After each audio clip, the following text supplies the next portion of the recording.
네, 저 모시겠습니다. 네. 개봉 첫날 이틀 지났습니다. 어제 개봉했고요.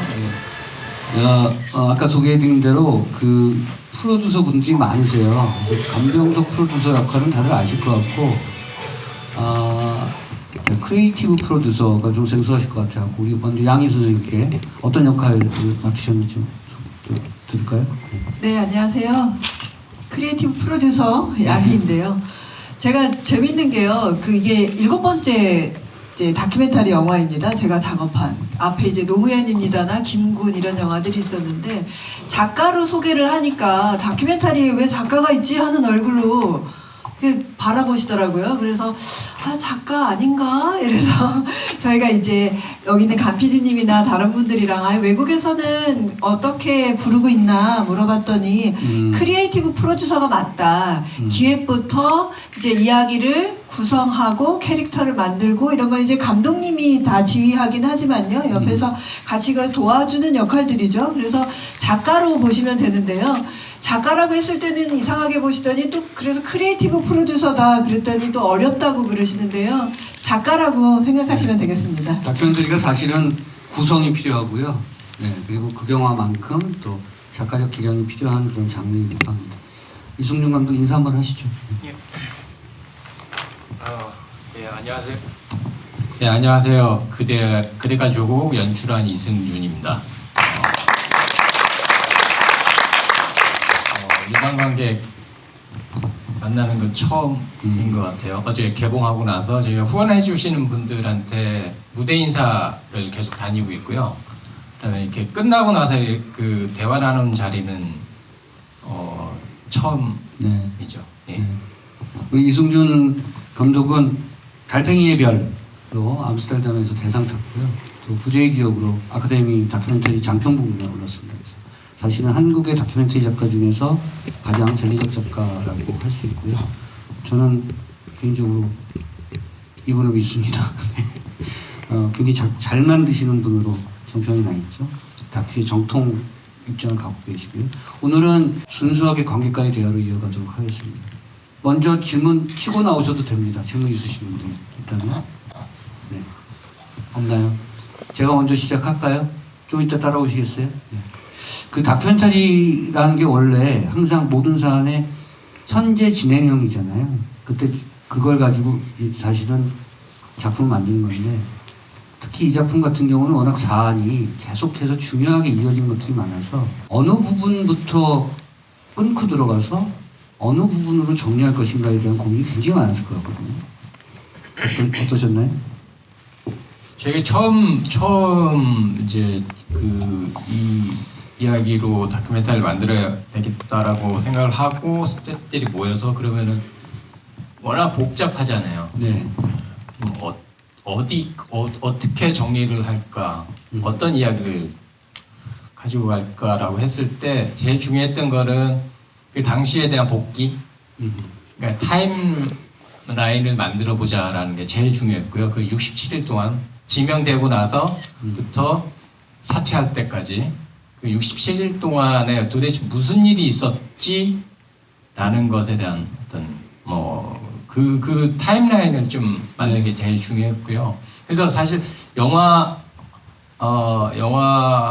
근데 결과적으로는 재판이나 이런 부분들도 꽤 많이 나오고 있는데 그거는 제작하는 과정에서 살짝 들었던 거고 왜냐면 그게 그 당시를 이해하는데 너무나도 중요한 것이었기 때문에 그래서 출연자분들 만나면서 좀 바뀌었어요.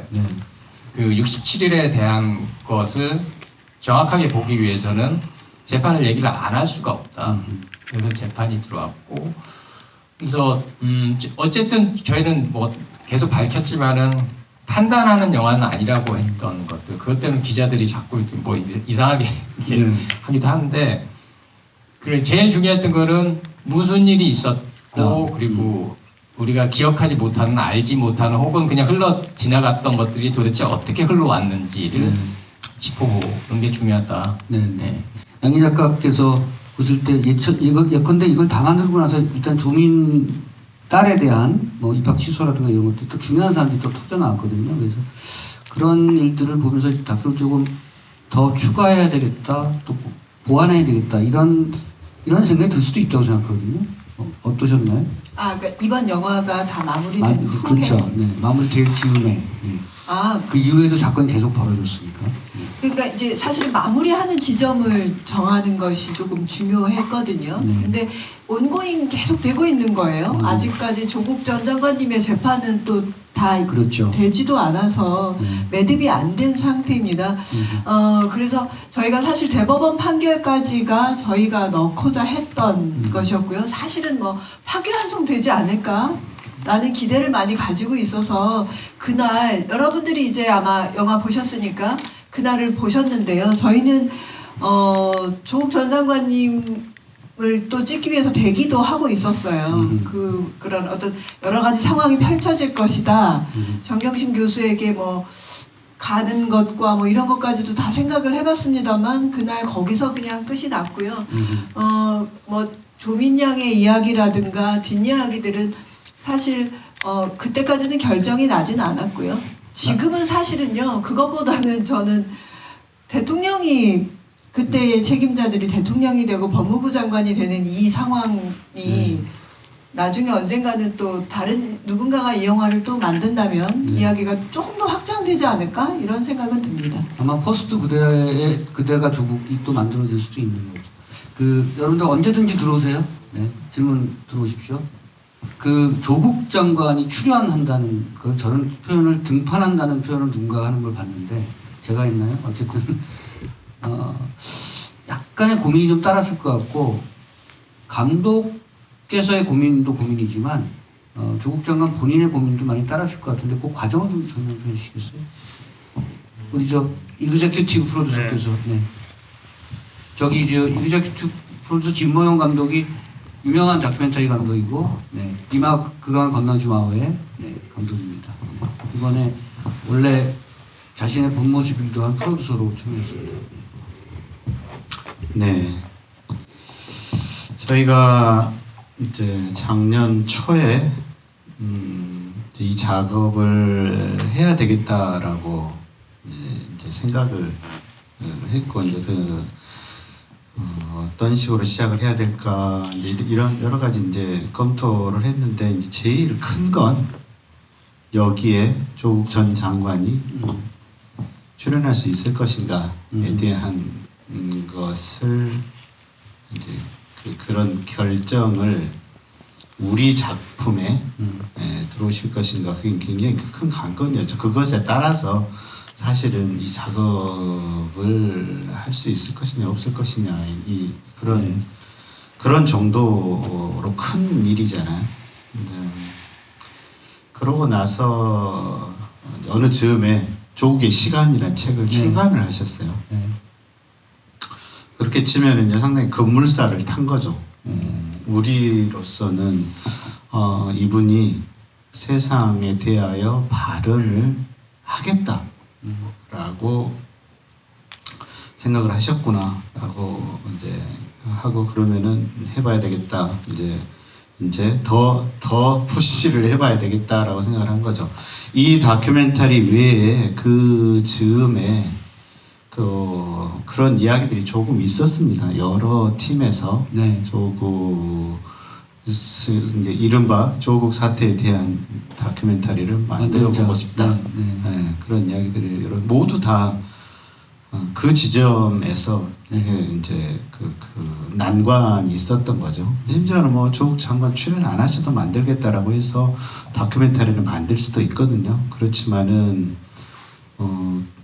이제 그분이 나와서 이야기를 하느냐 안 하느냐에 따라서 다큐멘터리가 가지고 있는 무게라든지 어떤 농도가 전혀 달라지는 것들이잖아요. 근데 어느 즈음인가 이제 저희는 그러면은 이제 진용을 짜보자라고 해서 이렇게 이제 그러면은 우리가 조국 장관을 섭외를 해볼 테니 이 작업도 한번 진행을 해보자라고 이야기를 해서 이제 우리 제작진들이 오늘 사실 이제 되게 화려한 제작진이거든요. 그래서 이제 모셔서 이제 작품을 해보자고 하고 이제 조국 장관하고도 이야기를 진행을 했어요. 마침 우리 이번에 다 밝힐 수는 없는데 그래도 그 사이에 끊임없이 우리 사회의 변화라든가 민주주의에 대해서 노력을 했던 그룹들이 있어서 조국 전 장관하고 이야기를 연결할 수 있었고 그게 저희들한테는 큰 힘이었고 또 조국 전 장관이 이승준 감독 작품을 또 봤어요. 네. 그래서 그 이야기는 조금 이따 이제 들어보시겠지만은 그렇게 해서 저 감독이 한다면은 해보고 싶다라는 것도 내셨고 우리 제작자들이 에 대한 신뢰도 가져주셨고 그래서 그 가장 큰 지점 나중에 이제 이승준 감독하고 그런 이야기를 했어요. 우리 작품이 다른 작품들과 가장 큰 차이점은 뭐냐? 조국이라는 인물이 나오는 것이다. 라고 이야기했죠. 네, 근데 이제 그럼에도 불구하고 어떤 분량으로, 얼마만큼의 분량으로, 어떤 톤 앤 매너로, 어떤 수위로 나오느냐가 굉장히 중요했을 것 같고, 제 생각에는 이승준 감독만큼 조국 전 장관을 가장 많이 만난 분이 우리 감 PD가 아니실까 하는 생각인데 맞습니까? 사실 양희 작가님도 많이 만나셨고 또 둘이서 가서 만난 적도 있고요. 그 수위를 어떻게 협의해서 조절했나요? 아니면 그거는 이제 이승준 감독이 결정을 하고 저희들이 이제 하는데 이제 일단은 제가 그 말씀 드렸던 게 기억나거든요. 이승준 감독하고 같이 이렇게 만나 뵈면서 장관님을 위해서 만드는 건 아니다. 장관님만을 위해서 만드는 것이 아니다. 위하기 때문에 장관님을 위하기 때문에 장관님을 위해서 만들지 않는다고. 그래서 저는 그게 이제 이승준 감독의 그 거리를 지키는 방법. 그런 것들을 때문에 또 조 장관님이 또 신뢰를 주셨던 것 같고요. 그래서 또 중간에 또 생각보다 되게 저희들하고 똑같습니다. 평범한 분들하고. 그래서 이 다큐멘터리 찍는 거 이해 못 하시고. 그래서 이 감독은 뭔가 이분의 삶의 일면이 감정의 일면이 보이는 걸 찍고 싶은데 한 번 찍고 나서 됐지 않았어요? 또 와서 또 찍어야 돼요. 뭐 이제 그래서 또 이 감독이 좀 설명드리고 또 이제 양희 작가하고 또 따로 가서 뭐 어떨 땐 교수님이라고 부르기도 하거든요. 저는 주로 교수님이라고 부르는데 교수님 이거는 저희도 이렇게 찍고 100시간 찍으면 1시간 나올까 말까 합니다. 이렇게 설명드리고 그런 식으로. 그래도 그 후라이 해먹고 뭐 인스턴트 김 먹고 이런 것들은 여러 번 찍었을 것 같진 않아요.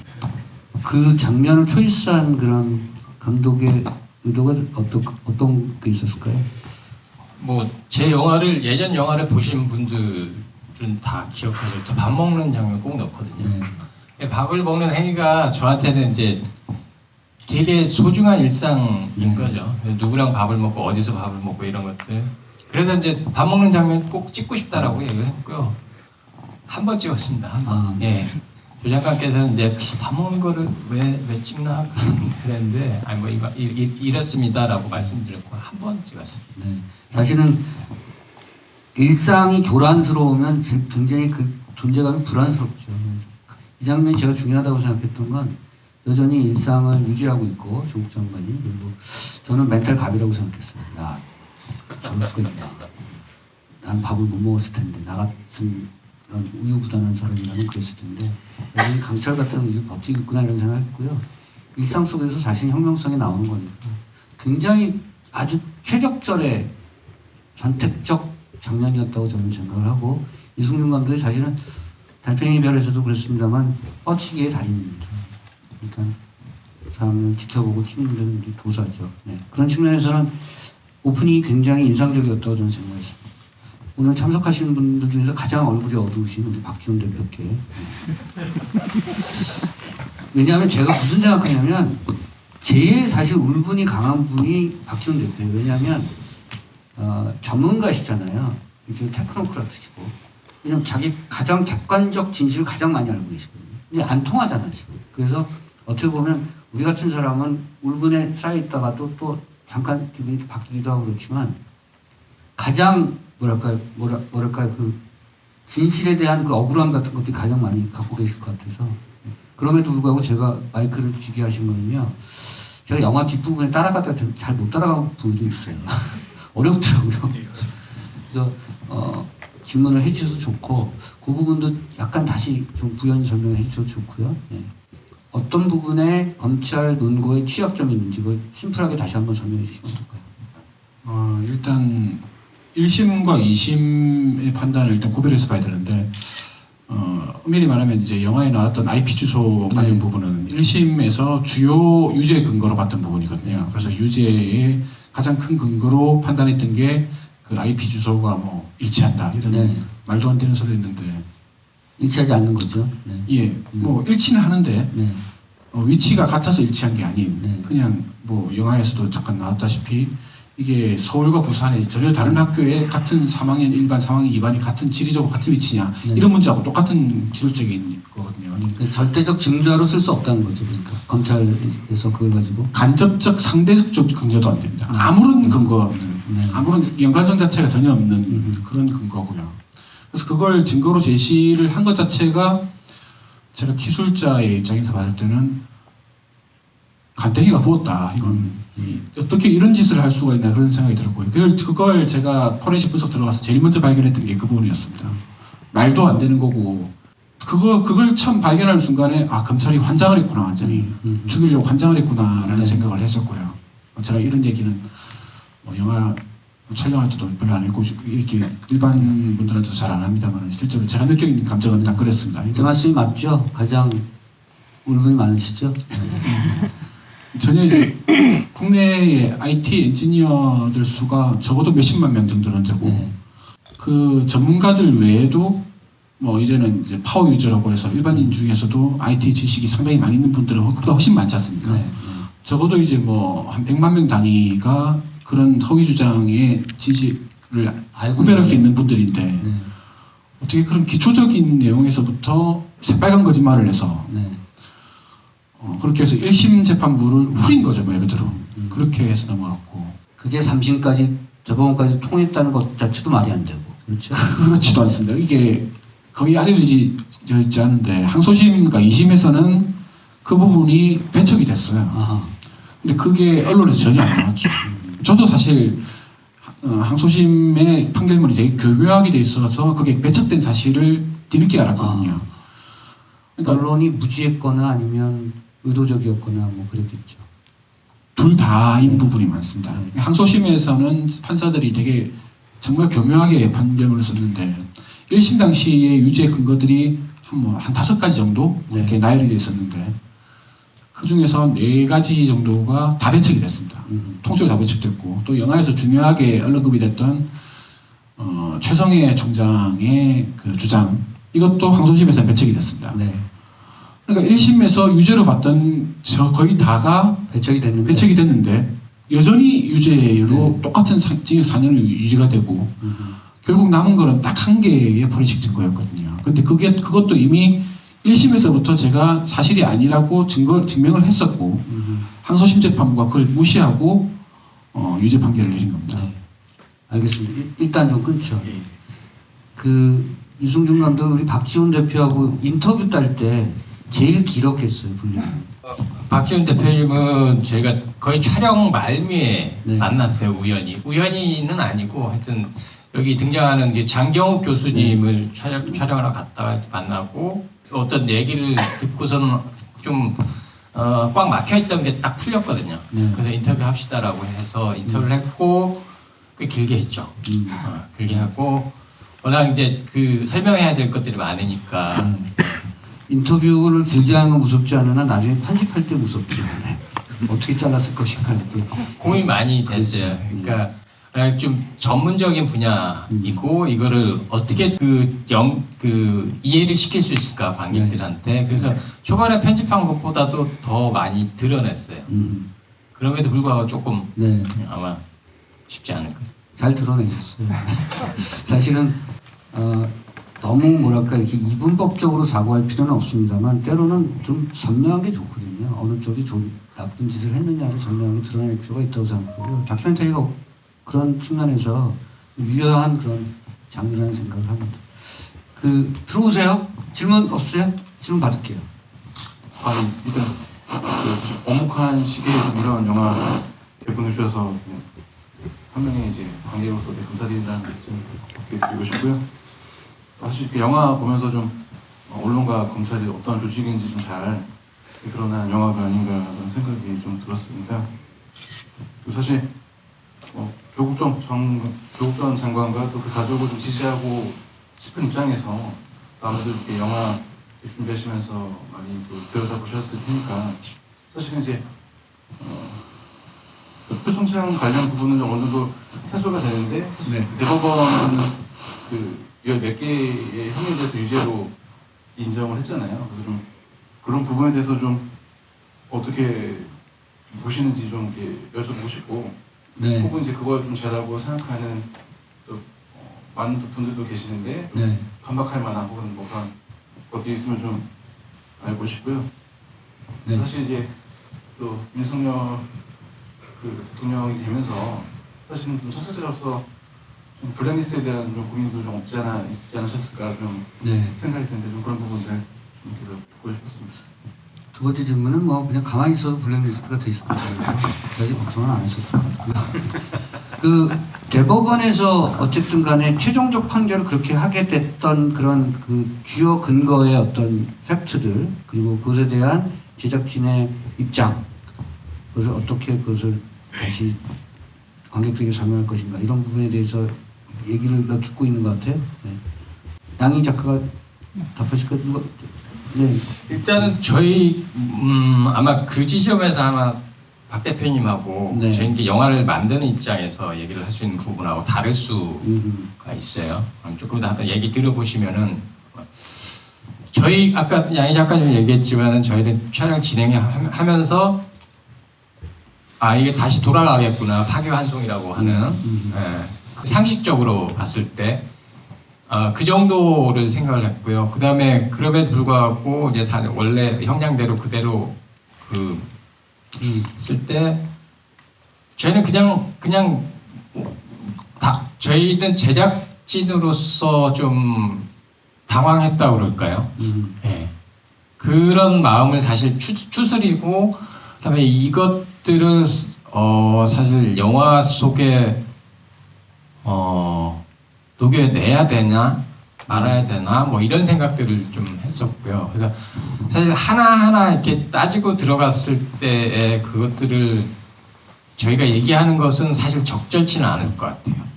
왜냐하면 저희가 영화를 만들 때부터 저희는 판단하지 않겠다라고 했고, 그리고 뭐 어느 보수 언론에서 그러거든요. 이렇게 그 사법부의 판단을 무시하는 것이냐, 그걸 부정하는 것이냐. 그건 아니거든요. 그럴 수는 없는 거고, 다만 비판을 할 수 있는 거죠. 네. 그러니까 저희의 역할이 거기까지라고 생각하고요. 그다음에 그 부분과 관련해서 오히려 그 박지훈 대표님이 하실 수 있는 말씀이 있을 것 같아요. 지금 이승준 감독이 정리하신 얘기는 다큐멘터리 감독으로서 사실은 어느 쪽으로든 선동하기는 어렵잖아요. 선동을 할 수는 없잖아요. 정치적 선동. 정치적 선동은 저 같은 평론가가 하겠죠. 그것을 보고 이것이 예를 들어서 어떤 지점으로 발화될 것이다라고 하는 판단을 하거나 그런 뭐랄까요, 어휘적 선택을 해서 그렇게 할 수 있어도 다큐를 만드신 분들은 그 지점이 굉장히 고민스러우실 거예요. 지금 말씀하신 것처럼 사실이 분명히 존재하고 진실이 분명히 또 존재하는데 사회가 사실과 진실의 간격이 너무나 클 때는 판단하기 좀 어려울 때가 있죠. 만약에 개인이라면 판단해서 행동을 하겠으나 다큐멘터리를 만드는 사람 입장에서는 일정한 중간 지점을 선택해야 될 겁니다. 저는 무슨 말씀인지 이해가 가는데 질문에 답변이 됐는지는 모르겠어요. 네. 한 가지를 덧붙여 말씀을 드리면요. 저희가 이제 아마 관객분들이 되게 궁금한 게 사법부의 그 판단이 조목조목 짚어가면서 무엇이 참이고 거짓인가를 영화가 밝혀주지 않을까 하는 마음이 좀 있으셨을 것 같아요. 그래서 그 지점이 있지만 감독님이나 저희들이 생각할 때는 그것이 저희가 하는 일은 아니고 분명히 여기에 문제가 있다라는 거를 알려드리는 거 정도까지였고요. 그 재밌게도 제가 그랬어요. 저를 이해를 시키면 관객들이 이해할 거다. 이렇게 해서 박지훈 대표님이 가지고 있는 여러 가지 몇 개의 팩트들이 있죠. 그 중에서 이승준 감독님이 박지훈 대표를 만나고 와서 이제 밤에 막 흥분해가지고요. 드디어 알았어. 빙고가 됐다. 그 우리가 굉장히 답답했던 부분을 풀어줄 사람을 찾았다 하시면서 막 저한테 설명을 했어요. 그래서 제가 그랬죠. 오늘 이 자리에서 나한테 나를 설득하지 못하면 안 된다.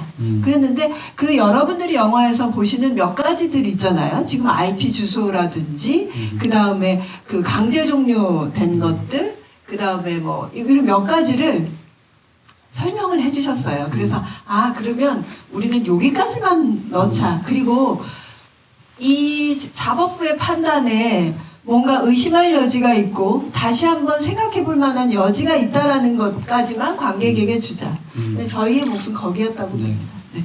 다큐멘터리가 어쩔 수 없이 숙명적으로 가져야 되는 일정한 중립성의 어떤 그런 뭐랄까요 그 선긋기 이런 정도가 아닐까 싶습니다. 저는 사실은 개인적으로는 다큐멘터리가 중립적이거나 객관적일 수 없다고 생각하고요. 다큐멘터리도 엄연히 당파성이 있고 계급성이 있다고 생각하고 다만 그 어느 한쪽의 편에 설 때라도 다른 쪽까지 공정하게 대우할 수 있느냐 이 부분이 굉장히 중요한 시선이라고 생각했고요. 이승준 감독은 지금 말씀하신 것처럼 그럼에도 불구하고 그 이른바 흔히 보통 상례로 얘기하는 다큐멘터리 중립성을 지키려는 어떤 일반적 기준을 그래도 선긋기를 하셨다고 생각합니다. 그리고 그것이 아마 다큐멘터리 만드시는 분들 사이에서 엄연한 논쟁이 있을 수 있고요. 그리고 끝까지 다큐멘터리가 어떻게 만들어져야 되느냐에 대한 미학적 판단이 계속 요구될 겁니다. 근데 그냥 관객들에게는 아마 이 정도의 어떤 뭐랄까요 그 사실의 제출, 진실의 노정 뭐 이런 것들이 아마 적절하지 않았는가 하는 판단이 듭니다. 그러니까 이게 그런 질문들을 이제 기자들한테 인터뷰할 때도 많이 받거든요. 받고 그러면은 저희가 보여드리려고 그랬던 거는 그런 거죠. 과정 속에서 있었던 어떤 불공정함. 그러니까 그 당시에 이제 공정이라는 단어가 조 전 장관을 공격하기 위한 굉장히 큰 키워드였고, 근데 그걸 수사하고 조사를 하고 이런 법원에 그 재판을 하고 이랬던 과정 속에서 그럼 당신들은 공정했느냐라는 거거든요. 그게 굉장히 중요한 거죠. 조 전 장관도 그런 얘기를 했거든요. 우리가 유죄를 받고 안 받고 그런 거 떠나서 법적인 책임을 져야 되면 당연히 책임질 것이고 사과를 해야 되면 사과를 할 것이고 그런데 뭔가 문제가 있으면 그걸 봐야 되잖아요. 그 이야기거든요. 그래서 물론 이제 더 어떤 그 대법원 판결의 어떤 부분에 대해서 조목조목 어떤 문제 제기를 하는 것 그럴 수 있는데 근데 저희가 영화 안에서 보여드리는 거는 어떤 과정상의 공정함. 예를 들면 100번 양보를 해서 표창장을 먼 훗날에 표창장이 위조됐다라고 밝혀졌다고 쳐요. 근데 자 이거를 수사하는 과정에서 뭐가 문제가 있었다라고 하면 이건 아닌 거거든요. 예를 들면 그거랑 같은 거예요. 이 사람이 살인을 저질렀는데 고문을 해서 자백을 받아냈어요. 살인을 저질렀는데 그럼에도 불구하고 안 되는 거죠. 안 되는 거죠. 예. 그러니까 그런 것들이 있는 거거든요. 그래서 뭐 여러 가지 것들 많은데 영화에서는 그 정도. 네. 예. 깜짝 놀랐어. 네. 진 감독 앉아주세요. 자, 질문. 네, 여기 앞에 마이크 좀 갖다 주세요. 마이크 좀 마이크 괜찮아요, 그 마이크? 그러니까. 네, 영화 정말 너무 잘 봤고요. 좋은 영화 만들어주셔서 감사하다는 말씀 전해드리고 싶고요. 제가 만약에 저 위치에 전문가로서 아니면 장 교수님이라든지 그런 있었으면 나는 과연 그런 냉정함을 유지할 수 하면서 그 역사의 그 현장을 한번 감정에 매몰되지 않고 그걸 잘 기록할 수 있을지 생각을 했을 때 저는 솔직히 자신이 없더라고요. 그래서 출연하신 모든 분들이 정말 제가 생각할 때는 그 조국 장관님 못지않은 그런 멘탈을 지니신 분들이 아닌가 이렇게 생각이 들고요. 그래서 하여튼 출연해 주신 분들한테도 감사를 드리고 근데 감독님한테 여쭤보고 싶은 거는 대부분은 이제 그 장관님과 정경심 교수님의 주장을 뒷받침하신 분들이 이제 주로 네. 나왔고, 그다음에 이제 그 반론은 주로 이제 언론 보도가 인용이 됐는데, 가장 문제적인 증인이 이제 최성일 총장이라든지 소위 말하는 조국 흑서의 저자들 이런 분들을 좀 이렇게 어떤 식으로든 출연시키거나 직접 인터뷰를 하시려는 게 기획이 아예 없으셨던 건지 아니면 시도하셨는데 안 됐는지. 아니 이제 그 하나가 기피를 써서 한 거예요. 만약에 이제 감독님이 보시기에 굉장히 잘 만든 작품이라고 저희는 생각하지만 감독님이 생각하실 때 이런 부분은 좀 보완을 하거나 아니면 추가를 했었으면 좋았을 텐데라고 생각하시는 게 있으신지, 그래서 후에 뭐 감독판 이런 게 또 계획하고 계시면 네. 그런데 반영하실 계획이 있으신지 설마 그래가지고 그게 감독판이 나오지는 않겠습니다만 뭐 보완해서 또 다른 작품이 나올 수는 있겠죠.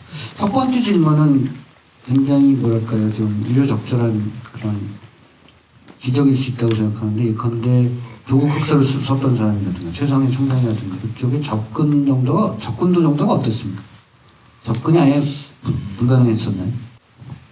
사실 저희는 시작할 때부터 그쪽은 네. 뭐 하겠다는 생각이 없었어요. 왜냐면요, 그런 질문을 기자분들 중에서도 하는 분들이 있어요. 균형이 안 맞다. 그래서 균형이 안 맞는 게 아니고, 그러니까 요거 한 편을 보지 말고, 그러면 그 2년, 3년 동안에 어떤 치우쳤던 것들이 분명히 있거든요. 그런 것들은 일반 국민들도 저는 느낀다고 생각해요.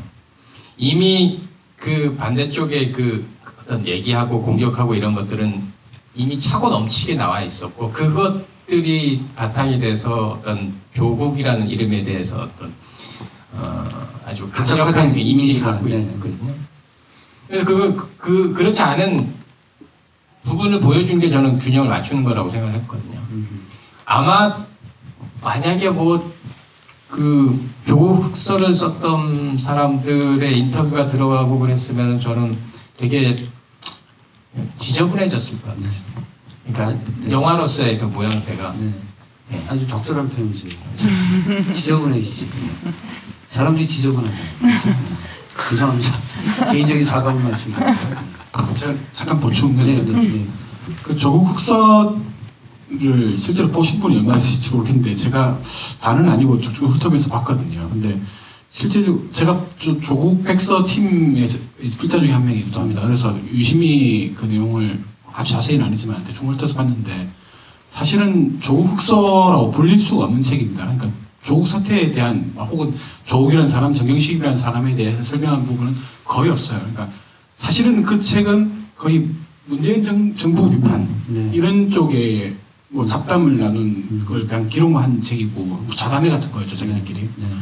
그 중에 공경의 변호사 같은 경우에는 제가 2019년 10월 달에 한 3시간에 걸쳐가지고 채팅으로 이제 논쟁을 한 적이 있었습니다. 그래서 공경의 변호사 사실은 정경심 교수님의 그 지인이었거든요. 뭐 아주 가까운 지인은 아니지만 좀 아는 사이였습니다. 그래서 자기가 정경심 교수에 대해서 잘 알고 있고 이렇게 잘못했고 그런 얘기를 한참 하길래 그런 이제 도대체 어떤 새로운 팩트를 가지고 있는지, 그러니까 언론 보도를 입증하는, 그러니까 어떻게 뭐 사모펀드 이렇게 했다든지 이런 걸 갖다든지 뭐 입시 관련으로 어떤 비리가 있다 이러는 거에 대해서 어떤 근거 같은 게 있는 것인지 제가 알고 싶어서 그것 때문에 이제 계속 유도가 잘 되는 사람이더라고요. 그래서 계속 이제 적당히 자극하고 적당히 발을 빼주면서 이렇게 얘기를 물어보니까 결론은 아무것도 아는 게 없었습니다.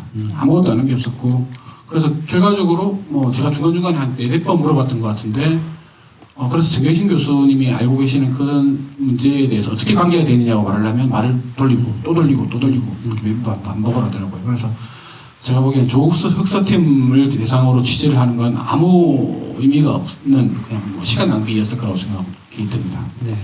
보통 자기가 갖고 있는 인상 비평적 시선으로 사물이나 사안을 판단하면 깊이 들어가면 인분 못하죠. 그런 차원이었을 것 같고요. 사실은 전 조국 장관이 이 영화에 나오는 것도 이승준 감독이 조국 장관에게 일정한 자기 저항권, 반론권을 보장한다는 측면들이 더 강했을 거라고 생각했습니다. 말씀하신 것처럼 차고는 없었기 때문에 반대에 대한 의견이 오히려 너무나 없어서 2시간의 작품만으로도 부족할 정도의 어떤 그런 여지를 갖고 있었던 터라 가능하면 이쪽에 올바른 시선을 정리하는 것이 맞다라고 판단했을 가능성이 높다고 생각합니다. 저는 만약에 저쪽의 시선까지도 우겨서 막 넣으면 2시간 분량으로도 안 되고요. 어쨌든 감독으로서는 취사 선택이 굉장히 중요한데 선택과 집중이 필요하고 그런 부분에서는 어쩌면 그 스탠스를 잘 잡았다라고 생각합니다. 질문하시죠. 네, 드디어 뒤쪽에서. 네. 제가 이제 이 작품을 보면서 느낀 게 이제 다큐 작품들은 일반적으로 이제 저희가 울림과 떨림을 그 가운데서 이제 감명을 많이 받고 감동을 많이 받는데 이 그대가 조국이라는 이 다큐를 보면서 시종일관 전 답답하고 분하고 힘들었어요. 그런데 이게 바로 지금 이 작품의 가장 진수가 아닌가 싶어요. 지금 저희 뿌리가 되는 이 어떤 역사의 왜곡에 대해서도 앞으로 이제 역사를 청산보다는 역사를 이제 바로 세우는 측면에서 어떤 데도 그렇지만 이제 저희 근대에 있어서의 어떤 그런 바로 세우기 작업에 대해서 한번 신경 써봐주시면 좋을 것 같습니다. 아마 상장. 질문보다는 요구 이슈인 것 같아요. 네. 그게 그럴 수 있어요. 그래서 저는 이제 뭐 이승준 감독하고 뭐 10년 넘게 일을 했는데 이게 되게 중요한 게 저희들이 사실은 뭐 어떨 때는 막 그냥 아티스트 한 그런 다큐멘터리 만들고 싶기도 하고 처음에는 이 감독이 이런 스타일이 아니었거든요. 왜냐면 인간의 속사를 마음의 속사를 되게 잘 들어보고 세심한 사람이었는데 근데 이제 우리가 지금 사는 세상을 보면 결국 어떤 사회든 이야기를 만들어내는 사람이 힘을 쥐고 있는 사람들이잖아요. 그래서 이 감독이 앞에 말했던 어떤 이미 기울어진 운동장에서 어떤 사람들이 그런 주도적인 사회적인 서사를 만들어내고 있는가, 어떻게 조작을 하고 있는가. 왜 우리는 예비군 훈련 가서 6시까지 해야 되는데 5시 보내줄 때는 다 좋다고 갔는데 예? 그러고 이걸 뭐 표창장 뭐 인턴을 4시간을 했다 2시간 빨리 했잖아. 이걸 가지고 뭐 4년 3년 하는데 그 사람들을 처치하고라도 스스로의 부끄러움을 못 느끼는 사회가 됐잖아요. 그런 사회적 서사에 우리가 이미 익숙해졌을 때 그럼 다큐멘터리 만드는 사람들이 할 수 있는 거는 그나마 기록이라도 잘 남기는 것들이 그게 바로 어떤 정의와 공정을 가기 위한 첫 번째 그 계단이라고 생각을 하고요. 그러니까 계단을 하나 놓는 노력을 한 것이지 뭐 이승준 감독이 뭘 더 알아서 뭔가 답을 주는 그런 것들은 아니었다고 생각합니다. 이승준 감독이 일제 잔재까지 청산시킬 수는 없으니까요. 이 정도로 그냥 사실은 영화가 세상을 바꾸지 못하죠. 영화를 보는 사람들, 영화가 세상을 바꾸는 약간의 원동력이 동력이 되겠죠.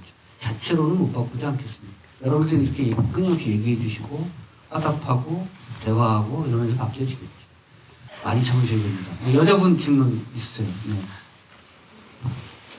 그 다큐멘터리를 제작하실 때 그 다큐멘터리를 통해서 던지고 싶은 메시지가 있을 거라고 생각을 하거든요.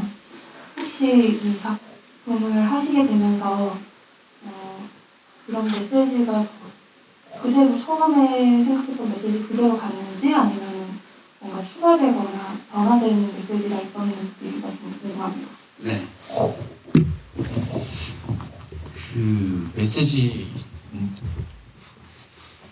되게 어려운 것 같은데 그런 대답으로 대신할게요. 처음에 이렇게 처음에 마음가짐하고 중간에 특히 출연자들 만나면서 빨간아재, 장계욱 교수님, 그다음에 박지훈 대표님 이렇게 만나면서 그 사람들한테 얘기를 들으면서 제가 조금 변했다 그럴까요? 그러니까 그런 거죠. 이 정도일 줄은 몰랐다는 거예요.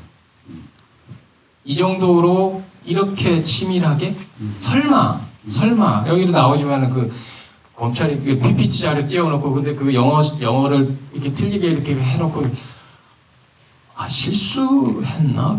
근데 그게 아닌 거라면 그래서 저 정도까지 내가 생각하는 것도 훨씬 더 치밀하게 어떤 세상이 돌아갈 수도 있겠구나. 굉장히 그 의도적으로 그런 것들을 좀 봤으면 좋겠. 결국 저걸 견제하는 거는 결국 국민들이거든요. 유일하게 견제할 수 있는 세력은 국민들밖에 없고 그렇기 때문에 그런 것들 좀 봤으면 좋겠다라는 생각이 들어요. 여러분들 막신고리끼 어머니 아시잖아요. 막신고리끼가 쓴 어머니의 소설 속 아들이 이렇게 짜르 전체주의에 대항해서 싸우는데 엄마는 그걸 반대하다가 나중에 엄마가 사실은 더 시위에 참여하는 거잖아요. 그러니까 그 당시에는 시위라고 하는 물리적 형태를 통해서 사람이 변했다면 어쩌면 지금 같은 21세기에는 다큐멘터리가 그렇게 사람을 변하게 하는 것 같아요. 지금 말씀하신 것처럼 정말이야? 이렇게 된 거죠. 저는 이 다큐멘터리 때문에 제 후배들이 전부 전부 나쁜 놈이라는 걸 처음 알았어요. 내 앞에서 내가 순간적으로 흥분할 때는 형 말이 맞아 어쩌고 그랬다가 이 다큐멘터리 보고 정말 저럴 줄 모르겠더라고요. 그러면 그 전에 나한테 동의했다면 다 거짓말이죠. 그냥 내 앞에서만 그럽니다. 그러니까 본색을 다 알게 된 거예요. 어쩌면 이 다큐멘터리가 막신고리끼의 어머니 같은 어머니를 계속 양산할 것이다. 그것이 빠르게 바꾸게 하는 원동력이 될 것이라고 저는 생각합니다. 저희가 그 다큐멘터리를 만든다고 하는 것이 이제 오동진 평론가도 뭐 그런 비슷한 이야기를 하셨지만은 처음에 이 다큐멘터리를 기획할 때 마음이 있어요. 그러니까 세상에 어떤 영향을 미치겠다라고 하는 의도가 강하게 존재하는 거죠. 우리에게 있습니다. 그것이. 그건 우리가 다큐멘터리스트로서 모두가 다 공감하는 것이 이른바 조국 사태에는 뭔가 굉장한 문제가 있다라고 하는 문제의식이 정확하게 자리 잡혀 있고 또 거기에 대하여 어느 정도는 비슷한 마음들이 있습니다. 근데 이건 그러면은 정확하게 뭘까 파봐야 되겠어 라고 하는 것까지는 오는 거죠. 그렇지만 저희가 이제 제작자로서 감독과 제작진 프로듀서를 모시고 이것에 대해서 파보자라고 했을 때 왜 이 그룹과 이 작업들을 했어야 하는가에 대한 건 다큐멘터리를 대하는 태도에 관계가 있습니다. 그러니까 어떤 사람은 굉장히 이제 큰 어떤 주장을 놓고 그 주장을 실현해내기 위해서 굉장한 이제 증거들을 모아 나가면서 이제 설득을 하는 형태를 취하기도 하는데, 그래서 이제 이승준 감독하고 작업하는 건 이것에 대하여 영향을 미친다고 함에도 불구하고 어떤 태도로 그리고 어떤 접근 방식으로 이 이야기를 할 것인가와 굉장히 관계가 있어요. 이승준 감독의 전작에 그걸 보셨던 분들은 이제 대부분 이 이야기를 아주 잘 이해를 하실 것 같아요. 이제 물론 이제 그 세계 최고의 권위를 가지고 있는 암스테르담 다큐멘터리 영화제 대상을 타고 또 세월호 같은 굉장히 그 중대한 사안이죠. 심지어는 정치적인 사안으로 아카데미 노미네이트가 된 감독의 작품을 만드는 결은 하나씩 찬찬히 들여다보고 그것에 대하여 하나씩 정리를 해나가면서 같이 따라오는 동안에 이미 그 이야기에 대하여 공감할 수 있게 만드는 능력들이거든요. 그래서 저희는 그러한 문제의식을 강하게 가지고 있지만은 오늘 보셨던 방식으로 관객들하고 소통하는 영화를 만든 것 같아요. 네. 미국의 그 마이클 무어 있지 않습니까? 네. 마이클 무어가 이제 지금 우리 김만원 감독이 얘기한 것처럼 자기 주장을 조금 더 설득력 있게 합리화하기 위해서 다큐를 좀 짜죠. 그래서 다큐에 대한 논쟁들을 더 오히려 유발시키는 그런 감독이기도 합니다. 대중들은 굉장히 시원하죠, 사실. 아, 저게 맞을 것 같은데? 뭐 이런 거죠. 근데 또 그 주장이 만약에 전적인 허위로 나타나면 그런 여지라도 조금 있으면 더 큰 수렁으로 가기 때문에 다큐멘터리 만드는 작가들은 늘 그런 부분에 있어서 굉장히 큰 고민을 안고 있고 자기 스탠스를 어떻게 유지하느냐가 굉장히 중요한 부분일 거라고 생각하고요. 다큐멘터리 만드는 사람들은 늘 그래서 논쟁을 해요. 그게 올바른 태도냐 뭐 이런 식의. 좋다고 생각합니다. 그리고 또 하나 여러분들께서 중요하게 생각하셔야 될 것은 다큐에 대해서 많은 분들이 지금 뭐랄까 동의하시고 공감하시고 하나의 어떤 연대하시고 그런 커뮤니티가 만들어지고 이런 이유 중에 하나가 언론이 제 역할을 못해서 그렇습니다. 원래 언론이 하죠. 특별 취재반 형식으로도 하기도 하고 특집판을 내기도 하고 보도 특집부가 있기도 하고 언론이 하죠. 근데 지난 10여 년 동안 거의 20년 가까이 언론이 아무런 역할을 못했어요. 그러니까 다큐 작가들이 하는 겁니다. 다큐멘터리 작가가 우리 이승준 감독 같은 분이 인간의 내면을 파고들고 아름다운 꽃에 대해서 자연과 동물에 대해서 다큐멘터리 만들면 얼마나 저분도 편하겠어요. 그러니까 그렇게 못하는 사회적 환경들이 다큐멘터리 작가들을 사실은 의도적이지 않게 투쟁적으로 만드는 부분이 있다. 그리고 그 앞에서는 늘 다큐 작가들이 고민할 수밖에 없다. 이런 것들 좀 이해해 주셔야 될 것 같습니다. 제가 또 말이 많죠. 자, 마지막 질문 정도로.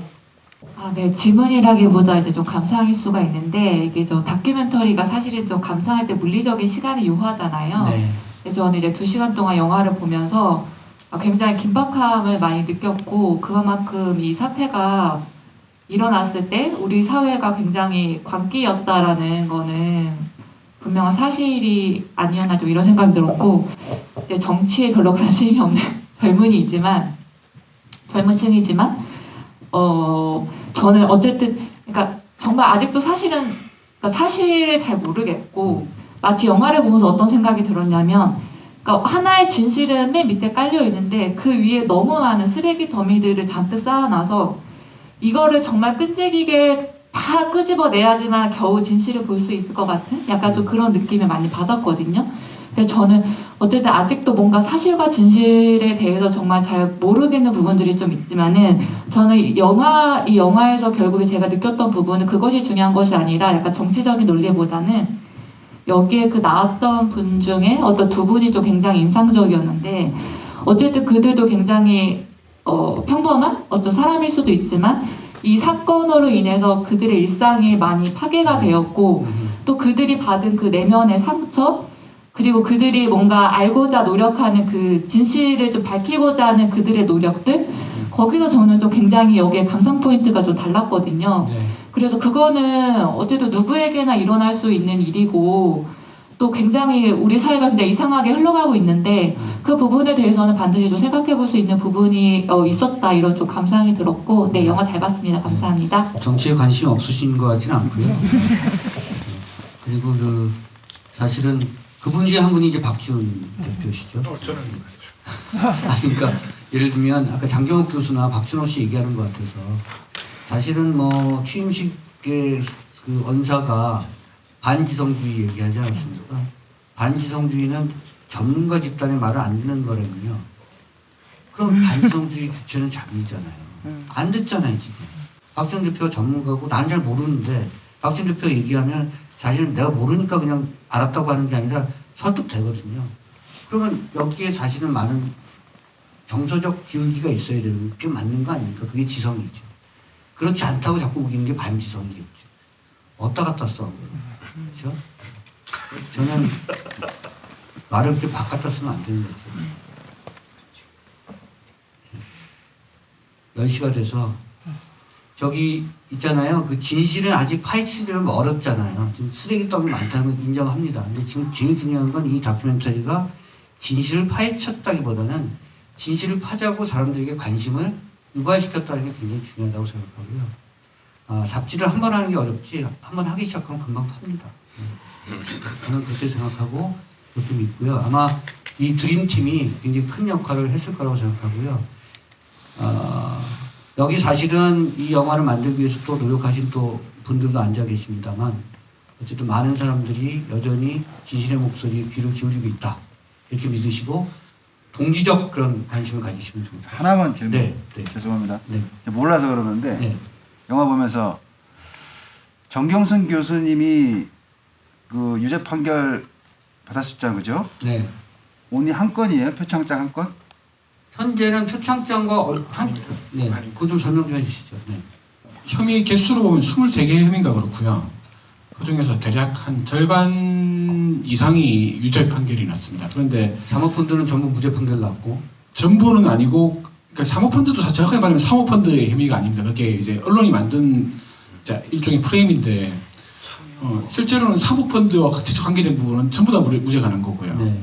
그 외에 이제 차명거래, 뭐 맡긴 거, 예, 그런 것들 중에서 한 개인가가 실질적 의미의 유죄가 났고요. 네. 그러니까 남의 명의로 거래를 했다. 근데 이걸 누구 돈을 뺏었다든지 뭐 이런 뭐 횡령을 했다 이런 종류가 아니라 이제 공직자로서 이제 주식 투자를 계속 하고 싶어서 남의 명의로 거래를 했다라는 건데, 일단 거기에 대해서도 저는 실체가 좀 불분명하다고 생각하고요. 표창장과 관련해서 연결된 그 법적 조항은 몇 개가 되죠? 대부분 나머지는 이제 뭐 업무방해 뭐 이런 겁니다. 표창장도 그렇고 그다음 인턴 혐의도 그렇고 다 업무방해인데, 그러니까 누군가의 타인의 그 정상적인 업무를 방해했다라는 혐의인 거죠. 그러니까 누구의 공공의 이익을 해한 게 아니라. 근데 정작 그 방해를 받았다는 사람들은 누구도 고소를 하지 않았습니다. 제일 대표적인 경우가 한영외고 같은 경우죠. 그래서 교사의 출결 업무를 방해했다 이런 혐의가 있습니다. 그러니까 허위로 뭐 학교 수업을 빠졌다 아들이 이런 혐의가 있는데요. 이건 한영외고 측에서는 아무리 이의도 없고 이게 문제라고 인식조차를 안 하고 있는데 국가가 개입해서 출결을 방해했기 때문에 이건 유죄다 이렇게 판단을 한 거죠. 그러니까 그 사모펀드 외에는 사실 다른 조항의 그 위반 사례는 사실 원천은 모두 표창장으로 근거를 해서 나온 거나 마찬가지죠. 표창장하고 이제 그 인턴 혐의들인데, 인턴 같은 경우는 대부분 아까 이제 얘기가 나왔다시피 과장됐다라는 거. 그러니까 이게 우리 사회에서 일반적으로 이루어졌던 그런 것들이고, 그리고 지금 현재 이게 재판부가 1심도 2심도 4년이라는 형량을 어떻게 나눠가지고 여기 이것 때문에 몇 년, 이것 때문에 몇 년 이렇게 나누는 게 아니거든요. 그래서 누구도 이제 재판부가 무슨 심산으로 4년을 때렸는지 아무도 모릅니다. 그런데 법조계 전문가들의 의견은 그 대부분이 표창장 혐의다라고 판단을 하고 있습니다. 질문하신 의도가 거꾸로 빼면 네. 표창장이 무죄가 되면 나머지 관련 유죄 내용들은 별로 의미가 없다는 말씀이시잖아요. 지금 그 비슷한 혐의가 최강욱 의원 혐의가 걸린 게 있었습니까? 그게 이제 아들의 그 인터넷 하고서 그 인터넷 확인서를 한 건데, 그게 지금 결국 집행유예로 나왔거든요. 그러니까 나머지 인터넷 확인서가 뭐 과장됐고 이런 것들은 제대로 봐도 집행유예인 그런 혐의들입니다. 12시간을 해야 되는데 9시간밖에 안 했는데 12시간 했다고 하는 거 이런 거죠. 그래서 법조계 전문가들은 그런 차원에서 봤을 때 인턴 혐의들은 어차피 유죄가 나더라도 징역이 나올 수가 없는, 실형은 나올 수 없는 혐의들이라고 보고 있는 거고, 그 대부분은 표창장과 관련된 표창장 위조와 관계된 거다 이렇게 보고 있는 거죠. 최성의 증언이 여전히 유효하다고 판단하고 있는 것 같고. 질문하신 것에 답변이 됐습니다. 네, 그럼 다큐는 성공하셨네요. 네, 어쨌든 그렇죠. 저는 제가 무수하게 인턴 허위 발급 증서를 떼준 사람으로서 저는 섬뜩섬뜩하면서 봤죠. 우리 사회가 이제 질서의 무질서, 무질서의 질서가 있잖아요. 상괴가 있고 상식적 범위 내에서 살아왔던 사람들 아닙니까? 저 같은 사람, 저희 같은 사람들에서 정도껏 해라는 표현이 있고, 그 정도는 뭐 인턴한 거 아니야? 이런 거고, 그거를 자로 재서 12시간인데 9시간밖에 안 했으니까 뭐 직권남용이라고 지금 이거는 우리가 살아왔던 이런 것과는 다르잖아요. 상식을 되찾자는 얘기잖아요. 그런 측면에서 아마 많은 분들이 동의하실 부분이 있다고 저는 생각합니다. 사회가 이렇게 가면 안 돼요. 군대에서 제일 어려운 말이, 제일 쉬운 말이 그거 아시잖아요. 옆에 대로 할까? 이거잖아요. 군대 갔다 오신 분들은 알 거예요. 제가 부하한테 옆에 대로 할까? 이러면 이제 죽는 거잖아요, 그날. 그러면 안 됩니다. 죄송합니다. 감독판은 뭐 얘기 없다고 하시니까 제일 좋은 게 지금 현 정부의 인사들이 굉장히 미러링 효과가 있지 않습니까? 극적으로 대비시켜 줄 수 있는 가장 좋은 거라고 생각이 드는데, 이제 그런 걸 버전으로 해서 향후에 뭐 다른 걸 하실 계획은 없으신지 모르겠습니다. 뭐 짧게 말씀드리면 벌써부터 이제 2를 만드는 거를 이렇게 얘기를 하시는 분도 계시고 많이 그러세요. 그래서 그건 언젠가는 뭐 제가 아니더라도 누군가는 해야 될 것이고, 그래서 지금 거기까지만 말씀드릴 수 있을 것 같아요. 일단 어제 개봉한 거라서. 저는 조국 다큐와 같은 또 다른 다큐가 전산에 서면 안 된다고 생각합니다. 전산에 서는 사람은 다큐를 본 사람도 있으면 되죠. 다큐를 만든 사람은 냅둡시다. 만드느라고 고생했는데, 그렇죠? 다큐 만드는 사람이 동의하고 같이 연대하면 전산에 쓸 수 있겠죠. 저는 그런 날이 올 거라고 생각합니다. 이 정도로, 네. 감사합니다. 고맙습니다. 고맙습니다.